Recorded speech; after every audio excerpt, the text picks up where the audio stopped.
I am delighted to be joined from Manila by internationally acclaimed Philippine journalist Maria Ressa. Maria, of course, Time Magazine has named her the 2018 Person of the Year and named her one of the 100 most influential people of the century. She is the founder, executive editor, and CEO of the news organization Rappler. It's wonderful to have you, Maria. Thanks for having me. Well, Maria, to say that you've been going through quite a bit in recent weeks and months would be an understatement, wouldn't it? It's, well, like the pandemic, I guess, once in a century. And then for me as a journalist, I was just thinking this through. Next year, I'll have been a journalist for 35 years. And, hands down, this year is something that challenges us on every front. And we'll, of course, talk in more detail about the challenges journalists and media are facing due to COVID. But let's look at your specific case in particular, because you made headlines for all the wrong reasons. Back in June, you were sentenced in the Philippines. You were sentenced to up to 6 years in prison. The judges found you guilty of libel, a verdict that was widely considered internationally as a huge blow to press freedom. For those who might not be too familiar with your case, what are the exact charges that were brought against you? Sure. So this is a cyber libel charge. So first in context, right? The Philippine government in 2018 filed 11 cases against me and Rappler in 2018. In 2019, they then filed 8 arrest warrants, so 8 criminal charges of those.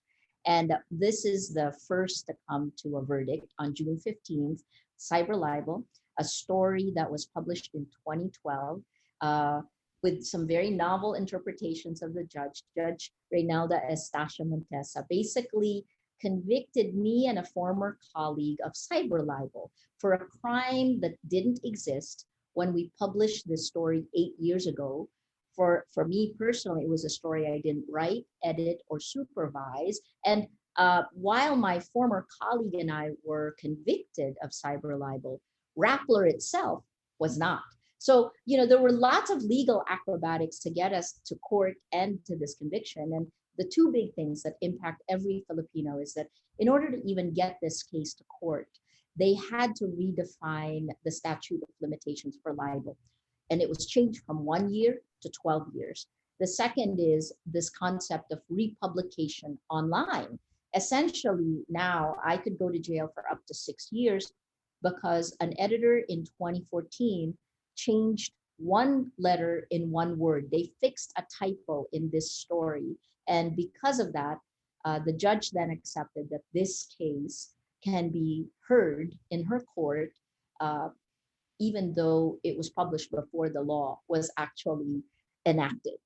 So it's kind of fascinating and crazy. I wish I wasn't the one convicted, because then it would be great to tear it apart. But every other cases, there are 3 buckets broadly. There's this cyber libel, there is tax evasion. There are 5 criminal cases of tax evasion that we're facing that stem from an upside down world where Rappler was essentially redefined as a dealer in securities. We're not, we're a news organization.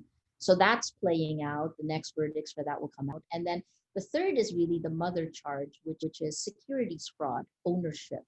And this was a charge that was also brought up against the largest television network in the Philippines, ABS-CBN, which during the lockdown was shut down. Their franchise denied.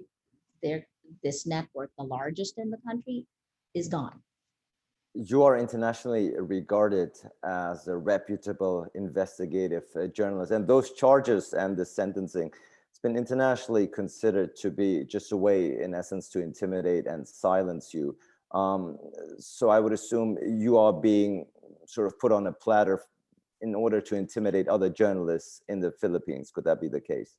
I'd say cautionary tale always is that, if you continue to do investigative reporting, if you continue to speak, this is what will happen to you. And, what's interesting about the Duterte administration is they seem to do that in every field. First with business, company that was listed on the Philippine Stock Exchange. The Onpin was attacked early on. His shares dropped and it was taken over by somebody friendly to the government. In terms of the legislature and the judiciary, also cautionary tales. The former Chief Justice of the Supreme Court has just been kicked out. This happened in the last few years. She's an obscure point of law, essentially kicked her out as Chief Justice and kicked her out, erased her from the Supreme Court. This is Maria Lourdes Sereno. And then Senator Trillanes, his amnesty was taken back, which is impossible to do for the executive, but that's exactly what happened. So he's a senator. And then, of course, the one that is ongoing because she is a first-time senator, but a former justice minister and former head of the Commission on Human Rights, Laila de Lima. She's been in prison now for 3 years, more than 3 years. So if this is how you create an environment of fear. And sadly, your case, as many others, are an indication for what Journalists Without Borders are saying is an increase in press freedom being under assault worldwide, globally. When you talk to other international journalists out there, is that also your perception that press freedom is very much increasingly under assault? Absolutely. And I would say that the dominoes began to fall in 2016, and we've seen the same kind of, I'm going to call it a dictator's playbook, playing out in many countries around the world where populist authoritarian leaders were elected with the help of social media platforms, right? Populist leaders. And then once they take office, they use the tools of democracy itself, the power of that office, to consolidate power and collapse institutions, using both a bottom-up approach of social media, the influence operations, and then top-down, the power of their post. So in my case, for example, the narrative of journalist equals criminal, that plays out in a lot of countries around the world, Turkey, so when it was seeded on Facebook, and the Philippines is an interesting country because 100% of Filipinos on the internet are on Facebook. Facebook is our internet. And when the Cambridge Analytica scandal broke out, the country that had the most number of compromised accounts was the United States. The Philippines was the second. And Chris Wiley, the whistleblower, actually said that this is where they tested tactics of mass manipulation. And if it worked, they ported it over to the West. So in 2016, journalist equals criminal. I laughed when it was directed at me because I thought people know my track record. But on social media, it atomizes meaning. It makes it meaningless and takes away context.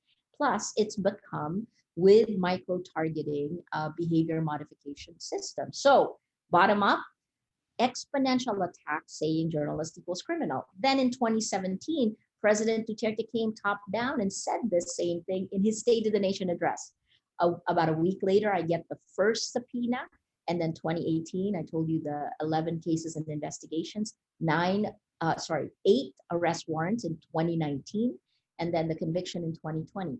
So in 4 years' time, journalist equals criminal, a fantasy, journalist equals criminal, a reality.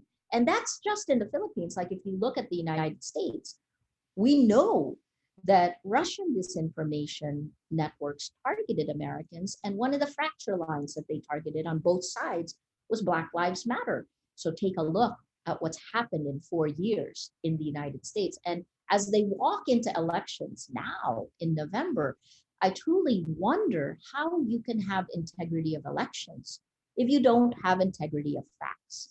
That's the biggest change, right? Propaganda has been around for a very long time, but this kind of atomized, exponential, personalized feeds. So you don't know what I'm getting. I don't know what you're getting. And we can be fed different things on a platform that prioritizes lies. So it's actually biased against facts and journalists. So what travels fastest? Lies laced with anger and hate.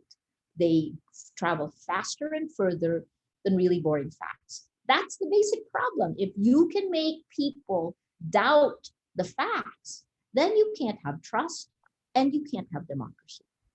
Very unpleasant development indeed. You are very prominent voice and global advocates in the fight for press freedom. What advice do you give to colleagues who, like you, are trying to report the facts and hold the powerful accountable in authoritarian states? You know, the first, which is what I've found I've had to do, is to demand accountability from Silicon Valley. That's critically important because it determines our information ecosystem. It also is the biggest change, right? Journalists, news organizations are no longer the gatekeepers. Tech has taken over that role, but they've abdicated responsibility of protecting the public sphere.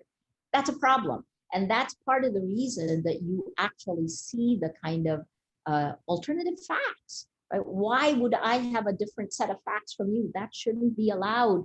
But on these platforms, the social media platforms actually build tearing apart extremists, pushing society towards the extremes. This is built into the design of social media. So that's the first. The second is those same social media platforms are attacking not just our credibility and changing the way people think and then the way they act. They are also taking away our business model. Advertising is dead. You know, 80 to 90% of digital advertising is going to this very same platforms that are spreading lies, that are prioritizing the spread of lies over facts. So that's another problem is how do we find a new business model? Having said that, if you're a reporter, this is the time to do our jobs. And so one of the things we're trying hard to do globally is to collaborate, collaborate, collaborate. You know, this is a time that news organizations, journalists with standards and ethics, I think that's another big difference from tech, right? We have standards and ethics. You ask tech what their values are, and they will tell you optimization of growth, right? Well, we now know the impact of this on democracies around the world, and the impact on people, on our minds, on our emotions. So we have to build communities of action. We have to continue doing our jobs. This is what we keep doing in Rappler, and we're trying to build to strengthen our communities. You have to stand up and say, the mission has never been as important as it is today, right? And at the same time, it has never been as dangerous to just do our jobs as it is today. But I guess what keeps me optimistic is that we're really standing on the precipice. You know, this year is the 75th anniversary of the end of World War II, of the Hiroshima bomb, right? And when that happened, when that went off, the world came together to protect humanity from the worst of what humanity can do. I think we've had that alarm now in the information ecosystem because there does need to be a global solution. And Facebook says it itself, there has to be legislation. And in some ways, governments have also abdicated some responsibility over this new technology, right? And that needs to change. So it's a time of creative destruction. And while it's painful to be on the receiving end of some of the worst things that are happening, it is also extremely empowering to realize that what we do will help determine whether democracy will survive. That's empowering. So we have to keep doing our jobs. So the stakes, in essence, could not be higher indeed. And existential, right? It's an existential time for us, for our societies. I think I was trying to understand how history repeats its cycles. And Tim Snyder wrote this book called On Tyranny, where he distills it to just these, don't volunteer to give up your rights, right? He studied the rise of fascism. It's like that pendulum towards fascism is swinging back. And if we don't make the right moves now, this could usher in another decade of fascism. That's scary. I can't believe that's coming out of my mouth, right? It's a different world, Ali. It certainly is. Much has changed, certainly with the appearance of the pandemic. And this interview actually will be broadcast and shown in the context of the M100 Sanssouci Colloquium, an international high-profile media conference that takes place annually in Potsdam, Germany. Many high-profile, prestigious international journalists from Europe are in attendance every year, and they will be coming together to discuss the future of media, particularly in the context of COVID-19. What are your predictions? Where do you see the main challenges? You've already mentioned some previously. Okay, so I think the first is, I think we need to embrace technology, because for a long time, traditional journalists, even the time we grew up, I'm like I said, next year 35 years a journalist, and I was a TV journalist, and tech didn't factor into it. And the way of thinking that tech does is extremely different. The paradigms are different from journalism. And I think that we need to be the ones in charge of some of the decisions that tech is making. So that's one of the things, like even while we're under attack, Rappler is building our own tech platform, because I want to understand how we build communities of action and protect them, right? How do we use machine learning and artificial intelligence instead of making it an extractive process? So what happens on Facebook? We put in all of our stuff, machine learning collates it, and then artificial intelligence then can pull all of this at a big picture and serve your most vulnerable moment to a message, to an advertiser or a country. That's crazy. It's extremely insidious. Tech in the hands of journalists. That's kind of different, because we've been trained to protect the public sphere, to protect the facts. So that's interesting to me. I think that's in our future. It's in our present, because essentially what we did is we outsourced the networking part, building the networks online, to the social media platforms. Why did we do that? Because we didn't understand it then.